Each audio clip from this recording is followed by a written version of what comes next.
అందరికీ నమస్కారం. Welcome back to mini recipes. ఇవాల్టి మన రెసిపీలో అమ్మవారికి ఎంతో ఇష్టమైన క్షీరాన్నాన్ని అదే పరమాన్నం రెసిపీని షేర్ చేస్తాను. కుక్కర్లో ఒక గ్లాస్ బియ్యం తీసుకొని మీకు నచ్చితే దీంట్లో 1 స్పూన్ పెసరబ్యాళ్ళు లేదా శనగబ్యాళ్ళు యాడ్ చేసుకోవచ్చు. బియ్యాన్ని 2-3 సార్లు బాగా కడుక్కున్న తర్వాత ఒక గ్లాసుకి 4.5 గ్లాసు నీళ్లు పోస్తున్నాను.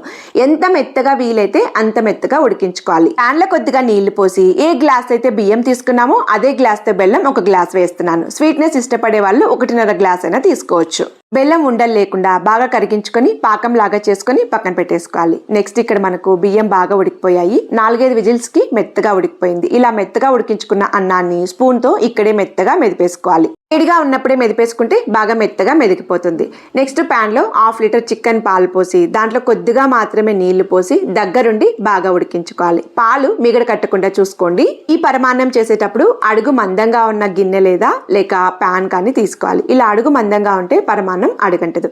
ఇలా బాగా పాలు పొంగుతూ ఉన్నప్పుడు ముందుగానే ఉడికించి పెట్టుకున్న అన్నాన్ని వేసేసి కొద్దిగా పచ్చ కర్పూరం కూడా వేసేసి బాగా ఉడకనివ్వాలి. ఇక్కడ ఒక చిన్న టిప్, ఇలా పరమాన్నం ఉడుకుతూ ఉన్నప్పుడే పచ్చ కర్పూరం వేయడం వల్ల పరమాన్నం ఉడికేటప్పుడు మంచి స్మెల్ వస్తుంది. పాలల్లో ఉడికిస్తున్నాం కాబట్టి పరమాన్నం తొందరగా అడుగంటుతుంది. అడుగంటకుండా దగ్గరే ఉండి పరమాన్నం కొద్దిగా చిక్కగా అయ్యేంత వరకు ఉడికించుకొని పక్కన పెట్టేసి కంప్లీట్ గా చల్లారనివ్వాలి.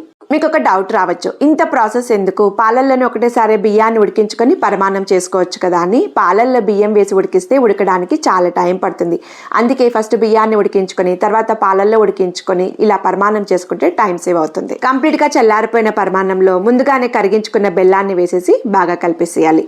ప్యాన్ లో 4 స్పూన్ల దాకా నెయ్యి, దంచుకున్న ఎలాచి, అలానే గోడంబి, ఎండు ద్రాక్ష వేసేసి బాగా వేగిన తర్వాత పరమాన్నంలో కలిపేసుకోవాలి.